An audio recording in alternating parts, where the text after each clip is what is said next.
How about living in darkness? What if you cannot charge your electric vehicle or mobile phone? What if you cannot turn on your electric stove or switch on refrigerator? I am talking about electricity. Today we will discuss about world's largest renewable park. Yes, you heard it right. And this time it is in India. It is coming soon. It is under construction as of now, but it has started to produce some electricity already. This project would be world's largest renewable park. You must be aware that a lot of countries are emphasizing on CO2 emission reduction, and there is a lot of emphasis on renewable energy. But let's understand what is renewable energy.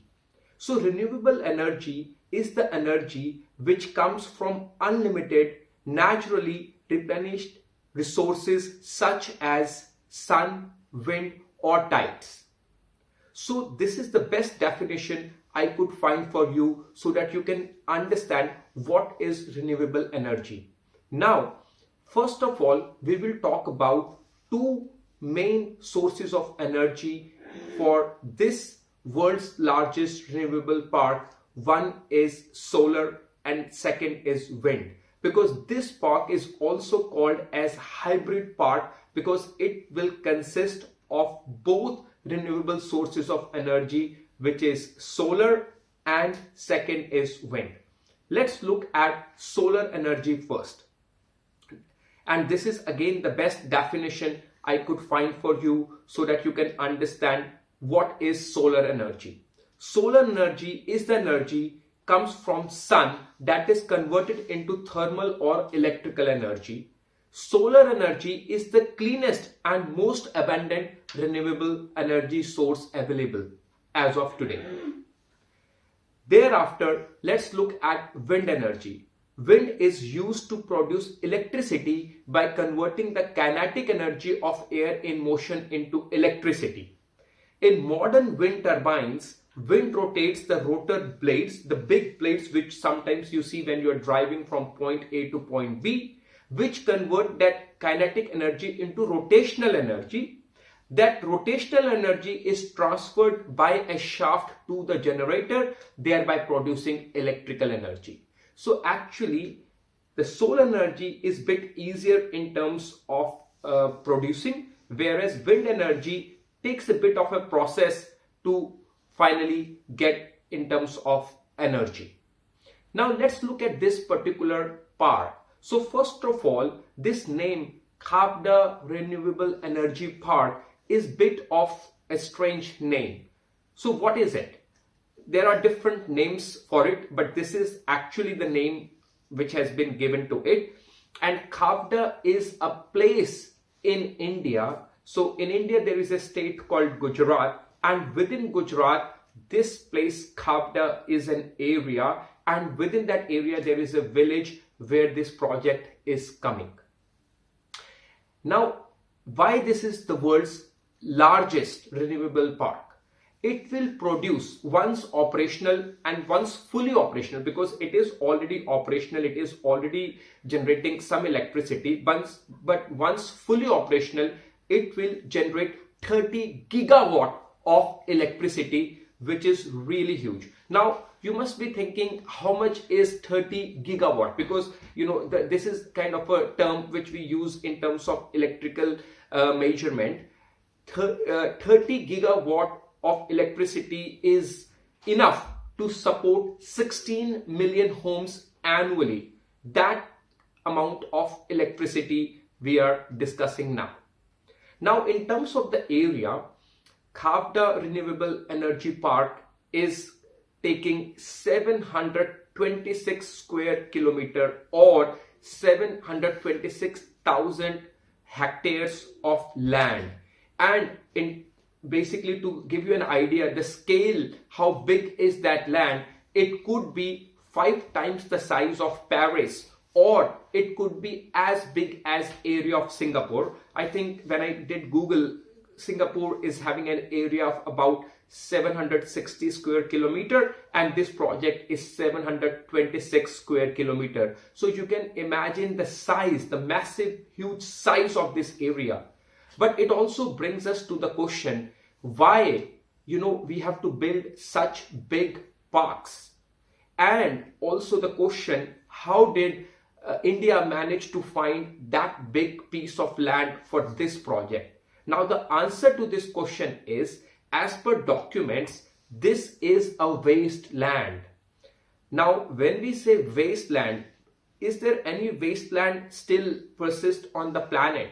And the answer is, it's a barren land. Now, if you look at the geography of the state Gujarat, it has some area which is desert. And as per the document, as per my research, it seems that this 726 square kilometers is a barren wasteland in the desert part of Gujarat, Kutch area. And that is why the government of India decided to use this land for this particular project.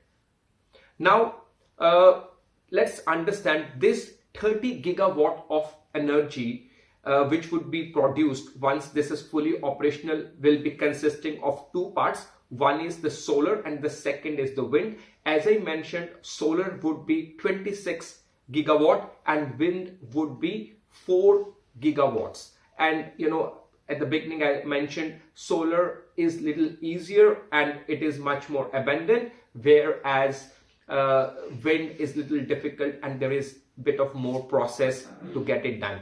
But the other good thing about this project is this area has abundance of sunlight, which is good for this particular project in terms of solar energy, and it has good wind also in that area because it's vast, big, straight land without any obstruction. So the wind flow is very good, and that is why the government has decided to create and generate wind energy as well. Now, let's look at the, why at this point of time India is investing a lot in clean renewable energy. So the answer to the clean energy is but obvious because of global warming, because of international, like joint discussions between different countries, and to make this planet a clean and a better place to live for everyone. But renewable energy is also important for India because as the country is growing in terms of population, they need more and more energy for its consumption, and renewable energy is a good way to fulfill those needs and demands. Now, India has also said that by 2070 they want to be zero emission in terms of energy production, and at the same time they have taken an aim to build 500 gigawatts by 2050 if I'm not wrong, and by 2030 they are aiming about 30 gigawatt from this particular project. Now currently India has only 10% which is coming from renewable energy, but as I mentioned, they have big plans going forward, and this particular project will help and support in that. Some important data: this project initially was laid by the Prime Minister of India, Narendra Modi, on December 15, 2020. So it has been about 5 years and it will take some more time to be fully operational. As per my understanding, this project would be fully operational by 2029. But there are sometimes some delays. So let's say by 2030, this project would be fully operational. As I mentioned, why this place and why at this particular location this project is suitable, because also of the weather. So it has about, it soars about 35 degrees Celsius during the day, which is good. The more the heat is, the more the sun, the bright, sunshine is, the more electricity solar panels would be able to produce. Now, as per the founder or the owner of Adani Group, he has mentioned that the output of this particular plant, as I mentioned, would be able to support 16 million homes. But also you can see he has mentioned that it will produce enough electricity to power nations like Belgium, Chile and Switzerland. So basically this is big in terms of how much electricity it will produce. And also the government is planning to build 14 gigawatt grid scale battery storage system, because it is important also to look at the storage, how they can do that at that location. And now let's see the location in India. As I mentioned, this is a very like an area which is very suitable for this particular kind of project. But the other important thing, that it is very close to India-Pakistan border. So this is an important point, and now it could raise some concerns in the future in terms of how India is ensuring the safety and security along at the India-Pakistan border. But I am sure there are some measures which has been taken by the government. But again, one question comes to mind is that there are many projects coming like this, but what is our contribution towards renewable energy as a responsible citizen wherever we live? What can we do? Do we really need such big projects alone towards renewable energy production? What each of us can contribute towards making this planet a better and a clean place to live? I think this is something we should all think about.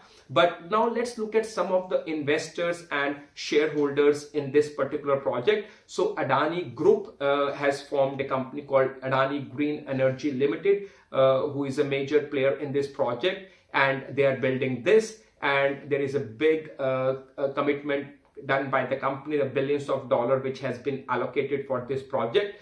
And then there is a company which is called Total Energies, who have also invested multi-million dollars for this project. And then also, as per my understanding and research, Qatar Investment Authority is one of the shareholders in this project.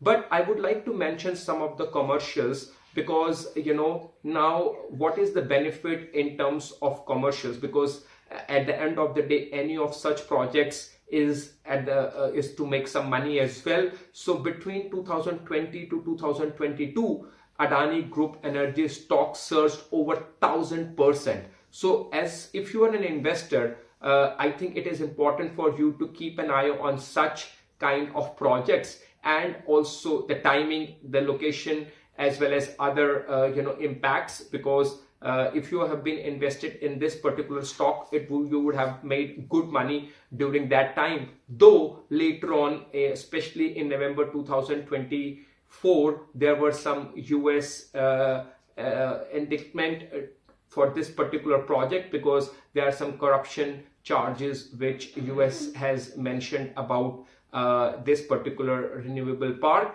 Though I am not an expert and cannot comment further on it, but which has put the stocks under some kind of pressure. Though some of the stocks have recovered, but still I think you have to be cautious in case you are planning to invest. But just make sure that you are aware of all the pros and cons related to this project. But at the same time, there is one more information which I have found, that Adani Group, which is like AGEL, this particular subsidiary company, and Google has agreed and signed an agreement that they will be using some of the energy produced by this renewable park. Now, let's see some of the other benefits of this project. Like some of the commercial points we have discussed, but some other things which I would like to mention again is that there are different views. Some are saying that 16 million homes would be able to get power from this particular project, and somewhere it has been mentioned 18 million homes, but that doesn't really matter. It's a kind of still a big project in terms of fulfilling the energy needs of India. And this project will create employment for about 100,000 people. I think that is very important, especially in a country like India, which is very populated. There are lots of people, and it will create a lot of job opportunities for them. And as I said, some wasteland which was not used before would be now used for some meaningful purpose. And again, the most important thing I think for all the nature environment enthusiasts is that it will cut down in terms of CO2 emissions. And I read somewhere it says 50 million tons of carbon dioxide emissions would be stopped, which is equivalent to planting millions of trees. So I think that's where I would like you to think further, that how technology can help in this further, especially now when we are talking about AI. Can AI help to produce more by doing less or using less resources? At the same time, probably it is also important to see how the government, the regulatory, can support in using more renewable energy as compared to other forms of energy, especially nuclear and others which are not very environment friendly. And finally, how important is it for us to keep on producing more and more energy, or should we think about how to reduce our usage and make things more efficient and bring our contribution by using less energy, so that we don't have to produce more but we reduce our consumption. So these are the thoughts I would like you to think about. But at the same time, if you're looking for any expert advice, I would be more than happy to do an expert consulting call. I do it professionally. I have been working in tech, I have been working in innovation, I have been working in AI and other sources for about last 20 years. If you are an educational institution and if you're looking for guest lectures, if you are a university and if you would like me to do some guest lecture, I am more than happy to share my knowledge with other people to make this world a better place to live for everyone. Thank you for watching. Have a wonderful day. Thank you.